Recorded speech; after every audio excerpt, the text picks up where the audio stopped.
आपको बताऊं तो मुझे लगता है कि संघ से जो इनका जुड़ाव है और बहुत ही लो प्रोफाइल, कम बोलने वाले, आपने कभी भी इनको किसी भी तरीके की कंट्रोवर्सी में नहीं देखा है। चुपचाप किनारे रहकर अपना काम करने वाले ऐसे मेंबर हैं और संघ से जुड़े हुए मुझे लगता है सबसे बड़ी खासियत प्रधानमंत्री जी के आंखों में यही है और बहुत काबिल बताए जाते हैं एज एन एडमिनिस्ट्रेटर। तो ये सारी चीजों को लेकर राधाकृष्णन जी, और अब जैसे हम सब डिस्कस कर ही रहे हैं Romana, numbers are stacked in his favour. Numbers का बहुत बड़ा एडवांटेज है इनके फेवर में और शायद क्रॉस वोटिंग जो रेड्डी जी बार बार कह रहे हैं कि मैं आपके कॉन्शियंस को अपील कर रहा हूं, यही बात तो दूसरा साइड भी कह रहा है कि हम भी आपके कॉन्शियंस को अपील कर रहे हैं और सही कैंडिडेट को चुनिए। तो इंडिया अलायंस के कुछ ऐसे लोग भी हो सकते हैं साउथ इंडिया से, हो सकते हैं। देखिए दूसरे कैंडिडेट भी, रेड्डी जी भी तेलंगाना से हैं, लेकिन क्या पता तमिलनाडु के कुछ ऐसे मेंबर्स हो जाएं जिनका शायद हृदय परिवर्तन हो और उन्हें लगे कि हमें राधाकृष्णन जी को वोट देना है। तो बड़ा इंटरेस्टिंग होगा शाम में 6 बजे जब शुरुआत होगी काउंटिंग की, देखना कि कितने वोट एनडीए अपने पाले में लेकर आया है। बिल्कुल, देखिए सबसे महत्वपूर्ण बात जो आपने यहाँ पर रेखांकित की कि ये उम्मीदवारी के चयन में जिस बात पर सबसे ज्यादा गौर करना चाहिए सीपी राधाकृष्णन की, वो यही कि बैकग्राउंड उनका आरएसएस वाला, मृदुभाषी हैं, राजनीतिक दलों की जो लकीरें हैं उससे ऊपर उठकर तमाम राजनीतिक दलों में उनके अच्छे संबंध हैं और एक ऐसी ही शख्सियत की जरूरत है राज्यसभा को चलाने के लिए, क्योंकि देश के उपराष्ट्रपति जो राज्यसभा के सभापति भी होते हैं, और इससे पहले जगदीप धनखड़ साहब, वो तो लगातार इसी बात को लेकर विपक्ष के निशाने पर रहते थे कि वो उनकी बात ही नहीं सुनते हैं। मतलब कहां तो एक वक्त ऐसा था कि विपक्ष इस तैयारी में था कि जो राष्ट्रपति हैं तब जगदीप धनखड़ साहब, उनके खिलाफ उपराष्ट्रपति हैं, उनके खिलाफ वो इम्पीचमेंट मोशन ले आया जाए किसी तरीके से। और खैर अब ये जिस तरीके की चुनाव वोटिंग शुरू होनी है और सबसे पहला वोट प्रधानमंत्री नरेंद्र मोदी आज के इस उपराष्ट्रपति चुनाव में डालेंगे। वो पहुंच चुके हैं संसद भवन परिसर, जहां कमरा नंबर F101 में ये वोटिंग की व्यवस्था रखी गई है। तो ये तस्वीरें हम आपको दिखा रहे हैं संसद भवन परिसर से। उपराष्ट्रपति चुनाव के लिए जो वोटर्स हैं और जो वोटों की संख्या है उसके हिसाब से सीधा सीधा पलड़ा एनडीए का भारी है। और ऐसे में जो दो उम्मीदवार आमने सामने, एक तरफ सीपी राधाकृष्णन हैं जो एनडीए के उम्मीदवार हैं और दूसरी तरफ बी सुदर्शन रेड्डी जो इंडिया गठबंधन के उम्मीदवार हैं। और ये तस्वीरें आपके सामने हैं। देखिए प्रधानमंत्री नरेंद्र मोदी पहुंचे हैं वोट डालने के लिए, सभी सांसद पहुंच रहे हैं वोट डालने के लिए। सबसे पहला वोट प्रधानमंत्री नरेंद्र मोदी आज उपराष्ट्रपति चुनाव के लिए डालने जा रहे हैं। साथ ही साथ एबीपी न्यूज की स्क्रीन पर आप ये अंक गणित भी देख रहे हैं। संसद में अभी जो संख्या बल है उसके हिसाब से सीधे सीधे पलड़ा भारी एनडीए का। ये देखिए प्रधानमंत्री नरेंद्र मोदी जब पहुंचे वोट डालने के लिए उस समय की ये तस्वीरें। सुबह 10 बजे से लेकर शाम 5 बजे तक उपराष्ट्रपति चुनाव के लिए वोटिंग होगी, वोट डाले जाएंगे और उसके बाद शाम 6 बजे के बाद उपराष्ट्रपति कौन, इस सवाल का जवाब देश को मिलेगा। इसी साल 21 जुलाई की वो तारीख थी जब मॉनसून सत्र की शुरुआत हुई थी और उसी मॉनसून सत्र के पहले दिन अचानक जगदीप धनखड़ के इस्तीफे से उपराष्ट्रपति पद से ये सियासी भूचाल सा जो आया था। और अब इसमें आज निर्णायक दिन इस लिहाज से कि वोटिंग है उपराष्ट्रपति पद की कुर्सी के लिए और आज तस्वीर साफ हो जाएगी, शाम में ही नतीजा आ जाएगा। आप देख रहे हैं अर्जुन राम मेघवाल नजर आ रहे हैं, किरण रिजिजू नजर आ रहे हैं, जो संसदीय कार्य मंत्री हैं वो यहां पहुंचे हुए हैं और सब कुछ सुचारू रूप से चले इसकी भी कोशिश की जा रही है। इससे पहले चाहे एनडीए हो चाहे इंडिया गठबंधन हो, दोनों ही गठबंधनों की तरफ से मॉक पोल कराकर अपने सांसदों की तैयारी भी करा ली गई है इस चुनाव के लिए।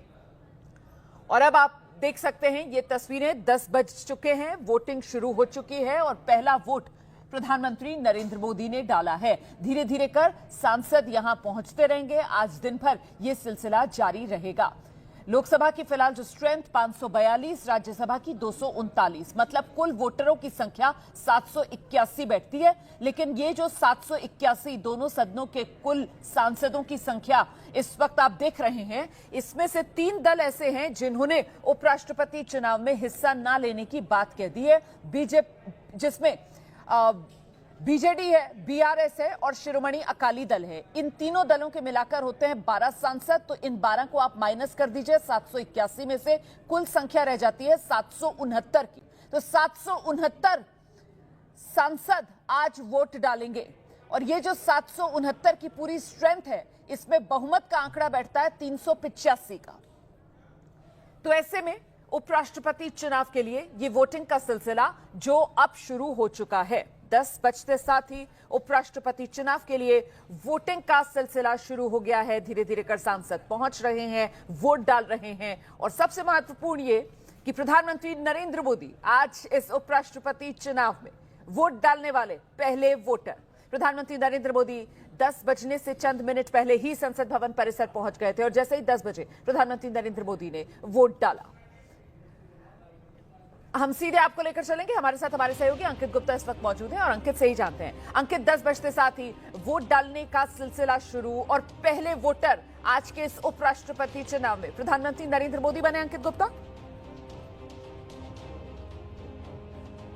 बिल्कुल माना, प्रधानमंत्री नरेंद्र मोदी बने हैं पहले वोटर और उन्होंने जैसे ही 10 बजे ये मतदान की प्रक्रिया शुरू हुई है, अपना पहला वोट किया। हमने तस्वीरें भी दिखाई कि किस तरीके से प्रधानमंत्री जब नरेंद्र मोदी वहां पर जा रहे थे तो उनके साथ में किरेन रिजिजू थे, उसके अलावा जो है राम मोहन नायडू थे, जितेंद्र सिंह थे, डॉक्टर जितेंद्र सिंह। लेकिन जैसा हमको पता है कि जब भी कोई मतदाता मतदान केंद्र के अंदर जाता है तो वहां पर और कोई अंदर नहीं जा सकता। उसी प्रक्रिया का पालन यहाँ पर भी किया गया है। प्रधानमंत्री के साथ वो लोग मतदान केंद्र के बाहर तक आए, लेकिन जब अंदर गए तो प्रधानमंत्री अकेले अंदर गए, उन्होंने मतदान किया और अब प्रधानमंत्री अपने मत का इस्तेमाल करके निकल चुके हैं। और अभी जैसे हमको जानकारी मिली है, प्रधानमंत्री नरेंद्र मोदी के बाद में रक्षा मंत्री राजनाथ सिंह पहुंचे हैं अपने मत का इस्तेमाल करने के लिए। तो ये निश्चित तौर पर रोमाना, जिस तरीके से हम लोग देखते हैं ना कि कोई भी और चुनाव में एक लोगों में उत्साह होता है, वो उत्साह की तस्वीरें आज हमको संसद भवन परिसर में भी नजर आ रही हैं।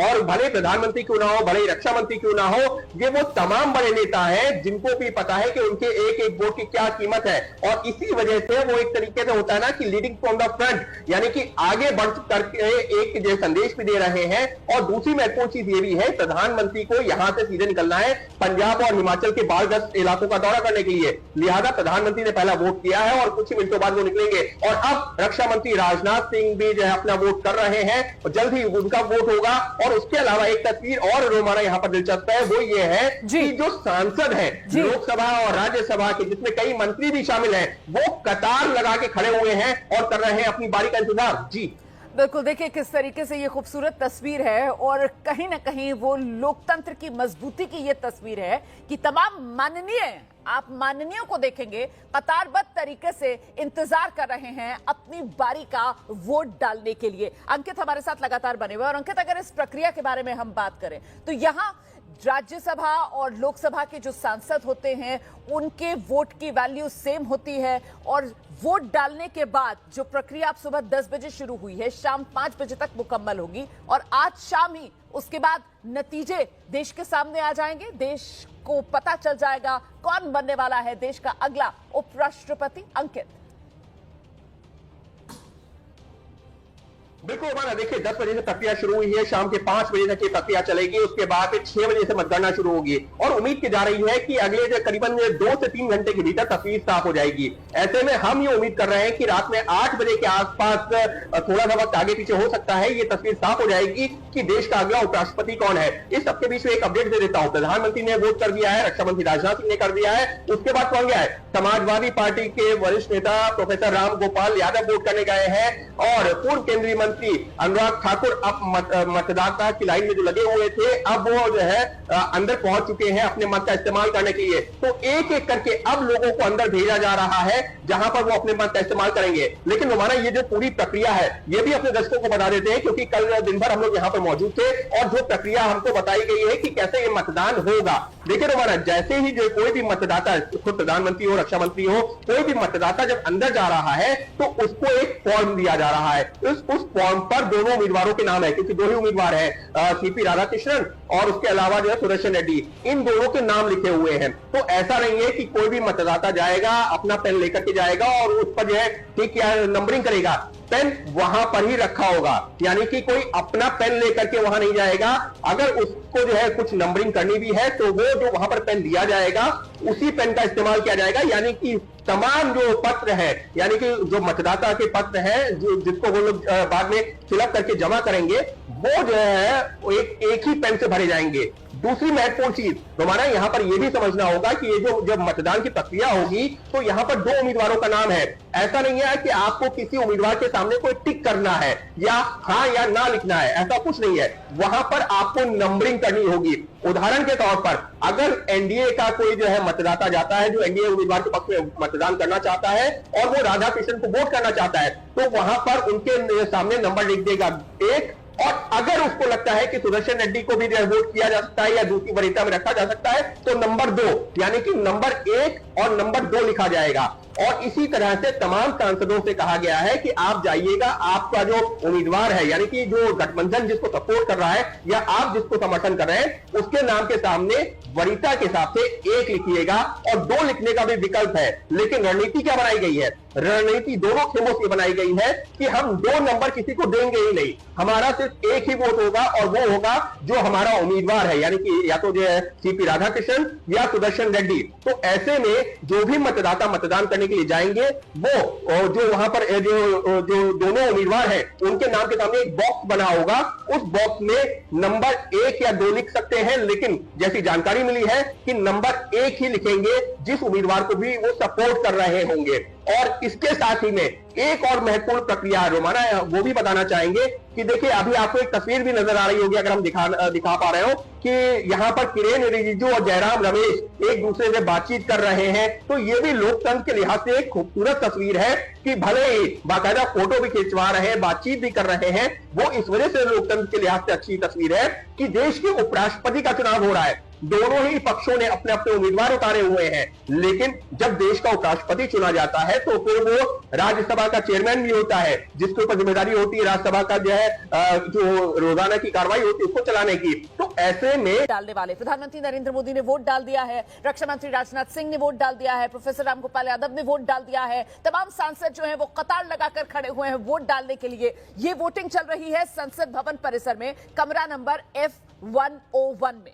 आपको बता दें कि इस वोटिंग की प्रक्रिया जो होती है, उपराष्ट्रपति को कैसे चुना जाता है, जो जानकारियां हमारे सहयोगी अंकित गुप्ता दे रहे थे, ईवीएम का बटन यहां नहीं दबेगा, यहां वोट बैलेट पेपर से डाला जाएगा। बैलेट पेपर पर उम्मीदवारों के नाम लिखे होंगे और जो सांसद वोट डालने के लिए पहुंचेंगे उन्हें अपनी पसंद बतानी होगी वरीयता के हिसाब से नंबर डालकर।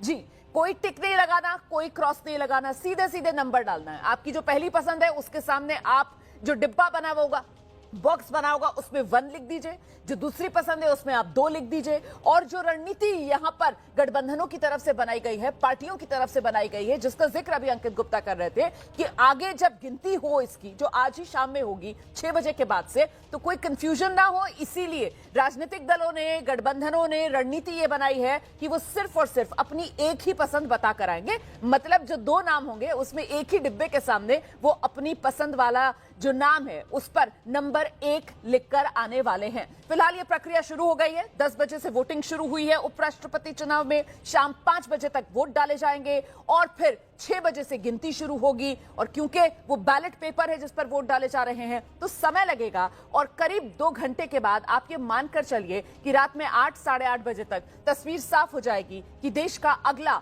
उपराष्ट्रपति कौन। ये जो क्राइसिस बना वो 21 जुलाई की तारीख थी जब अचानक से जगदीप धनखड़ साहब ने इस्तीफा दे दिया और उनके इस्तीफे के बाद से एक जो शून्य सा पैदा हुआ उसी को भरने के लिए चुनाव आयोग की तरफ से 7 अगस्त को यह अधिसूचना जारी कर दी गई थी उपराष्ट्रपति चुनाव की, जिसके बाद अब आज ये वोट डाले जा रहे हैं। और अगर नंबर गेम की बात की जाए, एक बार फिर से अंकित गुप्ता के पास आपको लेकर चलेंगे। अंकित, अगर नंबर गेम के हिसाब से देखा जाए तो पलड़ा तो एनडीए का सीधे सीधे भारी, लेकिन गठबंधन के दोनों उम्मीदवारों को कहीं ना कहीं उम्मीद इस बात की कि वो जो अंतरात्मा की आवाज है सांसदों की वो शायद उनकी मदद कर जाए, क्योंकि उपराष्ट्रपति चुनाव व्हिप तो लागू होती नहीं है। अंकित गुप्ता।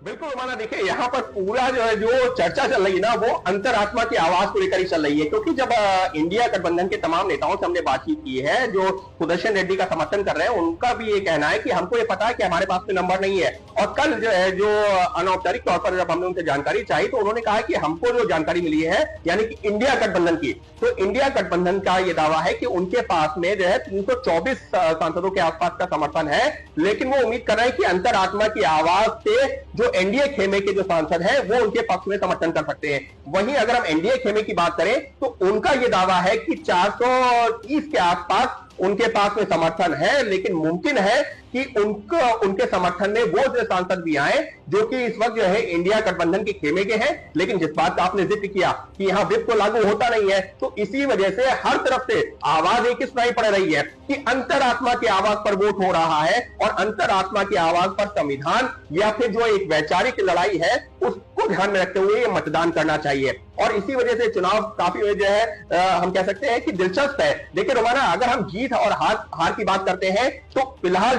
जब इस चुनाव की शुरुआत हुई है तब से माना यह जा रहा है कि जो सीपी राधाकृष्णन है उनका पलड़ा भारी है और उनकी जीत में कहीं कोई शंका नहीं है, दोहराए नहीं है।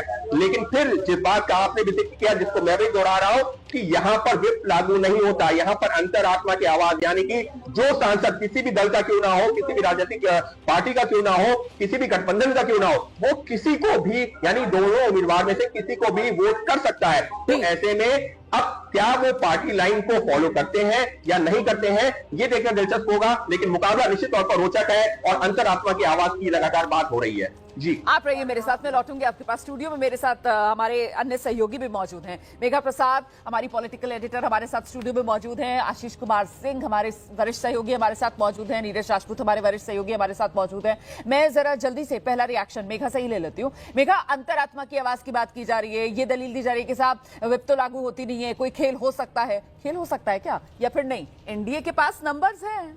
मामला तो पहले से ही तय नजर आ रहा है। मेघा, रोमाना, खेल होना थोड़ा सा मुश्किल है और इनफैक्ट अगर खेल होना है तो शायद एनडीए के फेवर में ही खेल होगा अगर ऐसा होना है। क्योंकि किरण रिजिजू वो कल भी ये दावा कर रहे थे कि जितने नंबर्स हमारे पास हैं उससे ज़्यादा हमें वोट्स मिलेंगे। उसका मतलब क्या होता है? उसका मतलब ये है कि क्रॉस वोटिंग होगी और हमारे फेवर में क्रॉस वोटिंग होगी। और देखिए, मैं आपको ये बात बताऊं, जितने मुख्यमंत्री हैं बीजेपी के जो रीच आउट कर सकते थे ऑपोजिशन पार्टीज के मेंबर्स को, मतलब इंडिया अलायंस के मेंबर्स को, उनको ये दायित्व दिया गया था। मुझे पता है कल कितनी फोन कॉल्स गई हैं।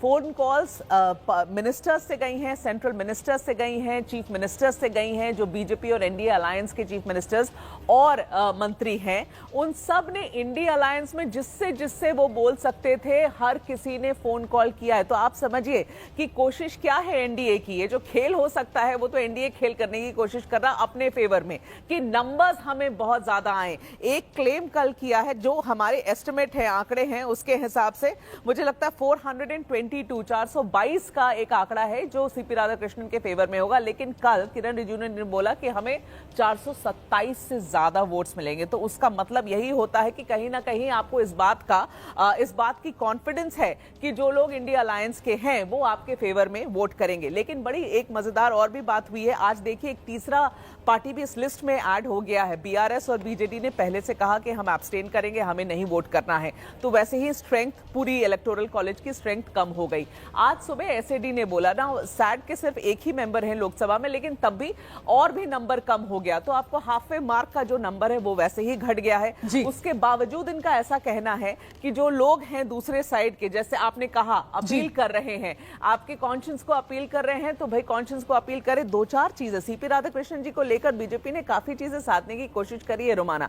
पहले तो वो साउथ इंडिया से आते हैं, तमिलनाडु से आते हैं। इस पर बात करेंगे अभी हम। दोनों जो उम्मीदवार हैं उनकी स्ट्रेंथ्स पर आएंगे और किस तरीके से इन उम्मीदवारों का चयन हुआ, इस पर विस्तार से आगे चर्चा होगी। लेकिन पहले जिस बात का जिक्र आप कर रहे हो ना कि देखिए 3 दल ऐसे हैं जिसमें बीआरएस हो गया, बीजेडी हो गया, अब तो शिरोमणि अकाली दल भी जुड़ गया है। तो इनकी कुल संख्या दोनों सदनों में मिलाकर सांसदों की 12 है और वो जो नंबर है वो घटकर अब कहां पर आ गया है, 769 पर कुल सांसदों की संख्या आ गई है। और ऐसे में वो जो जादुई वाला आंकड़ा है वो 385 का है। ये आप स्क्रीन पर देख रहे हैं, ये पूरा का पूरा जो नंबर का विश्लेषण है वो यहां पर हम दिखा रहे हैं आपको। कुल संख्या सांसदों की लोकसभा में कितनी है, राज्यसभा में कितनी है, कुल वोटर्स कितने हैं, और क्योंकि 12 इसमें माइनस हो गए तो ऐसे में 781 वोटर्स अब नहीं रहे हैं। वोटर्स की संख्या घटकर अब 769 पर आ गई है, 769 पर, और ऐसे में वो जो बहुमत वाला आंकड़ा है वो घटकर आ गया है 385 पर। लेकिन आशीष के पास अब लेकर चलते हैं आपको, जिस बात का जिक्र आशीष मेघा कर रही थी कि साहब एनडीए की कोशिश ये कि इस प्रतीकात्मक लड़ाई के अंदर अपनी ताकत और बढ़ी हुई दिखाई जाए, क्योंकि यही वो नंबर्स हैं, और खासतौर से बीजेपी 240 पर रह गई है, बीजेपी जो है वो गठबंधन के साथियों के भरोसे है। ये सबसे बड़े वो हथियार हैं जिससे विपक्ष बीजेपी और एनडीए की घेराबंदी करता है। तो कुल मिलाकर बीजेपी तो अपनी रणनीति पर आगे बढ़ रही है, एनडीए तो मजबूती की तरफ कदम बढ़ा रहा है, उसके संकेत दे रहा है। यहां कहीं ये मामला उल्टा भारी तो नहीं इंडिया गठबंधन पर पड़ जाएगा कि जो नंबर्स हैं उनमें ही एनडीए की तरफ से सेंधमारी ना हो जाए? इंडिया गठबंधन की तरफ से क्या है रणनीति आशीष? देखिए, अभी तक तो इंडिया गठबंधन के जितनी तमाम पार्टीज हैं वो इंटैक्ट दिख रही थी। इनफैक्ट इस बात को लेकर के रोमाना बड़ी चर्चा चल रही थी कि काफी समय से ये आरोप लगते थे कि पार्लियामेंट में फ्लोर पर भी कोऑर्डिनेशन नहीं होता था, तृणमूल कांग्रेस अलग रहती थी, कई पार्टियां इनका साथ नहीं दिया करती थी तमाम मुद्दों पर। कम से कम वाइस प्रेसिडेंट के इलेक्शन पे इंडिया ब्लॉक यूनाइटेड दिख रहा था, लेकिन गैप इतना ज्यादा है। आज की ही तारीख में मैं बात करूं, जैसा अभी मेगा कह रही थी, किरण रिजिजू ने जो क्लेम किया है, 427 वोट्स तो ऑलरेडी एनडीए के पास है। अगर आप इसमें स्वाति मालीवाल या 7 इंडिपेंडेंट्स और बाकी अकाली दल को अगर हम अलग हटा भी दें और बाकी 11 वोट्स आप वाईएसआरसीपी के ऐड कर देती हैं तो कम से कम 436 बन जाता है आंकड़ा। जी हाँ, तो बड़ा बहुत कंफर्टेबल है। मुझे ऐसा लगता है कि एनडीए अब कोशिश ये कर रहा है कि पिछले 3 दशकों में कहा जाता है सबसे बड़ा चुनाव जीता था जगदीप धनखड़ ने, उनके वोट थे 528। उसके कितना करीब जा पाता है एनडीए? इंडिया अलायंस का जीत। आत्मा की बात आपने की है, क्या लगता है क्रॉस वोटिंग होगा? क्रॉस वोटिंग का शब्द आज तक मैं कभी इस्तेमाल कर नहीं। मैं सिर्फ अंतरात्मा की आवाज को जगाने के लिए कोशिश कर रहा था। आई डिड नॉट से there will be cross voting. I don't know. Sir, अगर आप what is cross voting. क्या कहेंगे सर, प्रायोरिटी क्या होगी आपके जीतने के बाद? अब इससे पहले बात कर चुके हैं ना लेकर होम मिनिस्टर ने बहुत सारी बातें कही। सर, अब क्या पूछ रहे हैं भाई? अब क्या पूछ रहे हैं आप? एनडीए कितने दिन के बाद आप पूछ रहे हैं? रोज बोलते रहूंगा क्या मैं वही बात को? सर, एनडीए के Thank साथ you. जरूर Thank you. कहना चाहेंगे आज के दिन? Thank you, thank you, thank you, thank you. Sir, तो इंडिया गठबंधन के उम्मीदवार बी सुदर्शन रेड्डी को आप सुन रहे थे, जो कह रहे हैं कि मैं कोई क्रॉस वोटिंग की बात नहीं कर रहा हूं, मैं सिर्फ ये कह रहा हूं कि अंतरात्मा की आवाज सुने। इसी का सहारा और इसी की उम्मीद इंडिया गठबंधन को अपने उम्मीदवार को जिताने के लिए है, क्योंकि नंबर्स के लिहाज से तो इंडिया गठबंधन के पास उतनी ताकत है नहीं कि एनडीए को चुनौती दे पाए। वो 385 वाला जो बहुमत का आंकड़ा है एनडीए अपने बूते पर उससे काफी आगे इस वक्त 436 पर साफ तौर पर नजर आ रहा है। ऐसे में जल्दी से एक बार फिर आशीष के पास चलते हैं। आशीष, आप अपनी बात पूरी कीजिए, वो किस तरीके से खेमाबंदी के बारे में आप रणनीति बता रहे थे? ये कह रहा था कि एनडीए की मुझे लगता है कोशिश ये है कि 2022 में जगदीप धनखड़ का चुनाव हुआ था, 528 वोट पड़े थे। इससे पहले जो वाइस प्रेसिडेंट के इलेक्शंस हुए हैं, जगदीप धनखड़ या आगे पीछे, और आप देखिए उसमें मार्जिन्स बड़े कंफर्टेबल रहे हैं।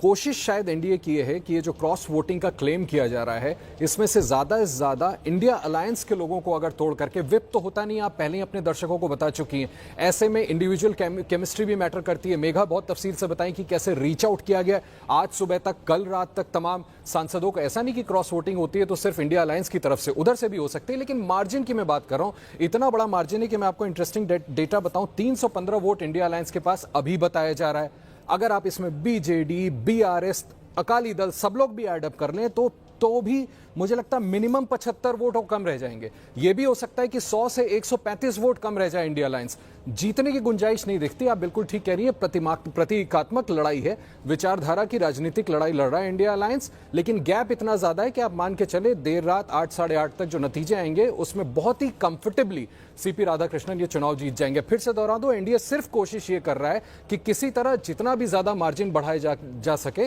ताकि इसको कोई नैरो कॉन्टेस्ट ना कहे। पिछली बार जो 528 वोट आए थे उसके जितना करीब चले जाएंगे उतना फॉर्मिडेबल देखेंगे। रीजन क्यों?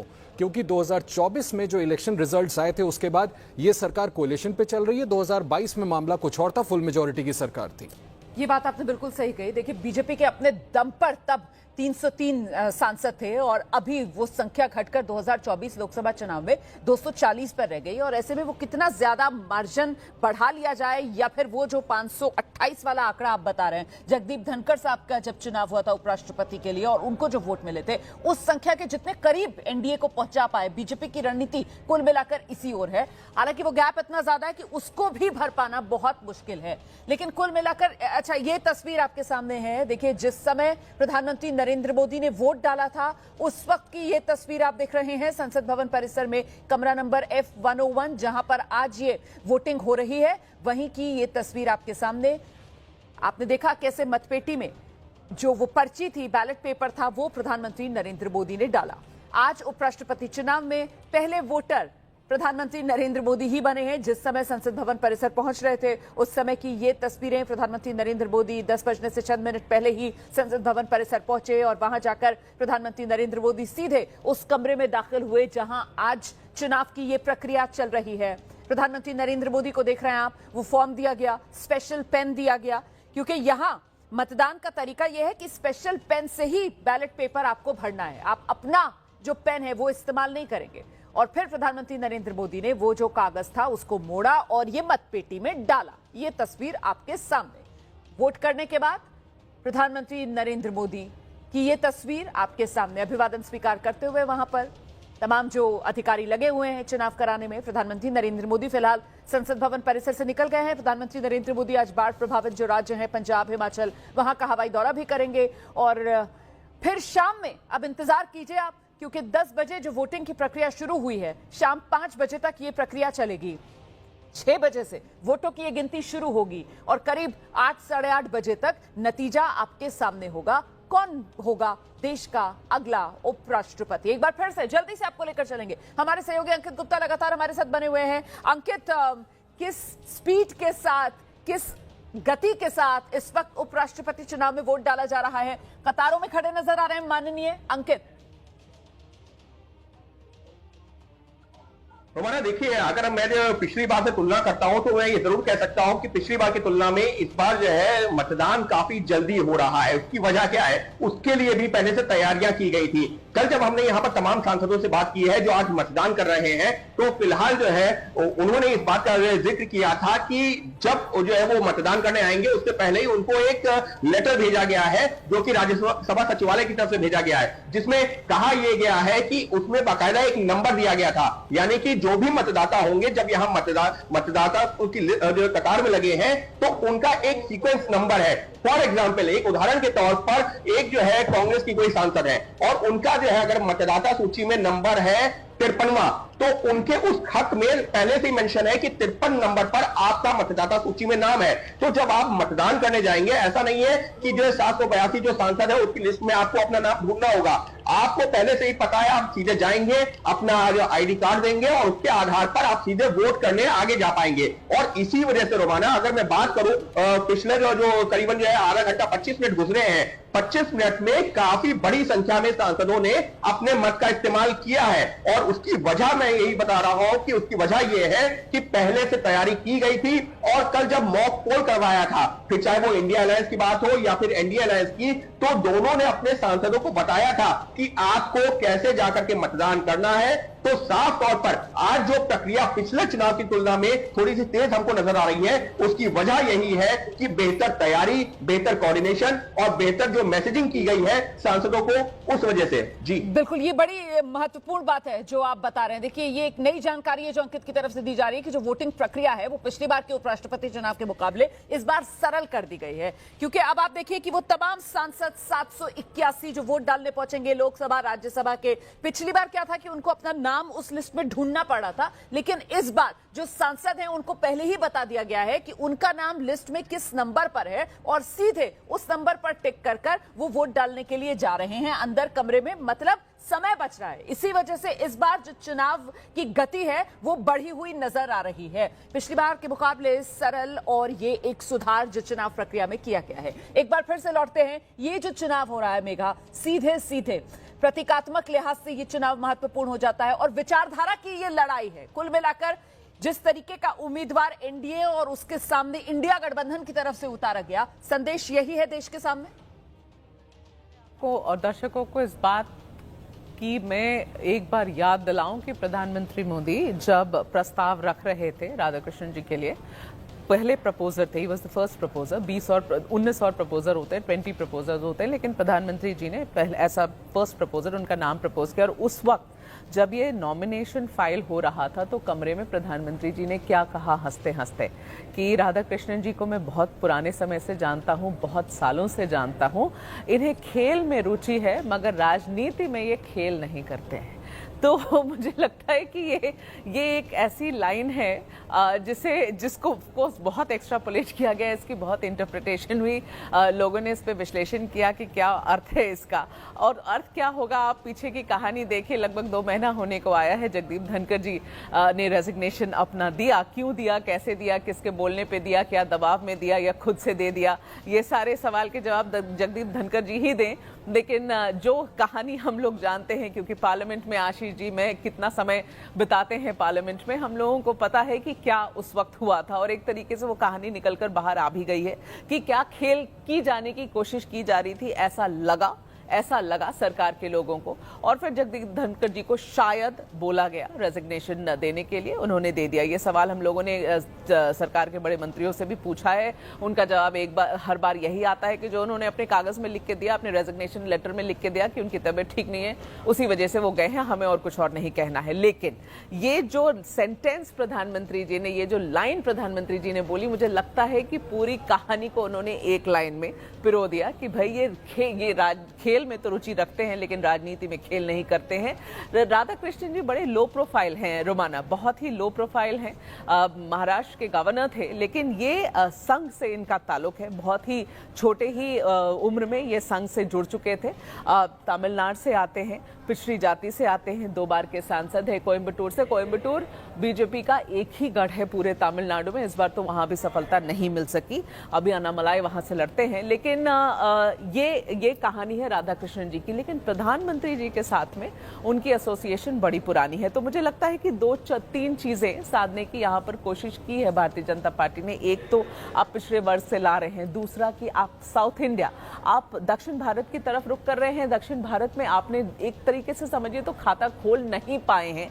जहां आप कर्नाटक में आपकी सरकार थी वो भी चली गई है। जो आप एक्सपेक्ट कर रहे थे लोकसभा इलेक्शन में आप तमिलनाडु में परफॉर्म करने का, वो भी उतना बढ़िया आपने परफॉर्म नहीं किया। तो दक्षिण की तरफ एक रुख कर रहे हैं, वो उस कंसोलिडेशन शायद सोच रहे हैं भारतीय जनता पार्टी की, वहां शायद कुछ हो।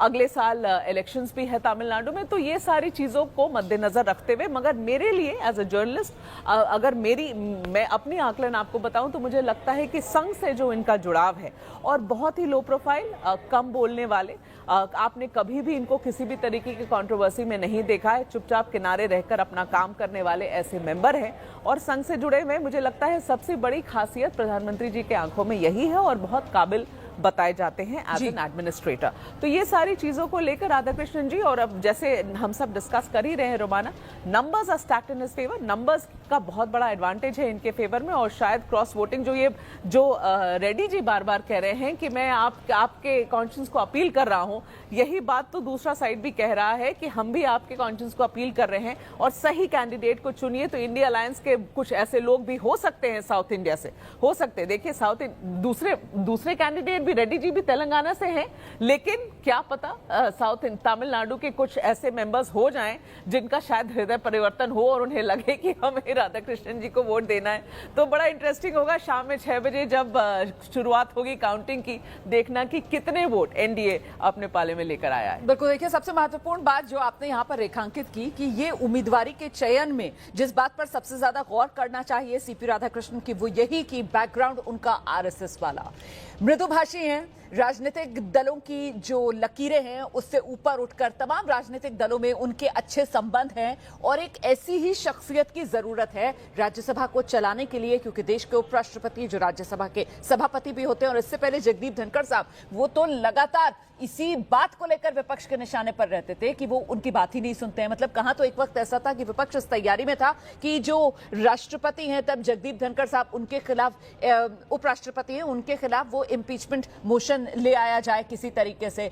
और खैर, अब ये जिस तरीके की चुनाव वोटिंग शुरू होनी है और सबसे पहला वोट प्रधानमंत्री नरेंद्र मोदी आज के इस उपराष्ट्रपति चुनाव में डालेंगे। वो पहुंच चुके हैं संसद भवन परिसर, जहां कमरा नंबर F101 में ये वोटिंग की व्यवस्था रखी गई है। तो ये तस्वीरें हम आपको दिखा रहे हैं संसद भवन परिसर से।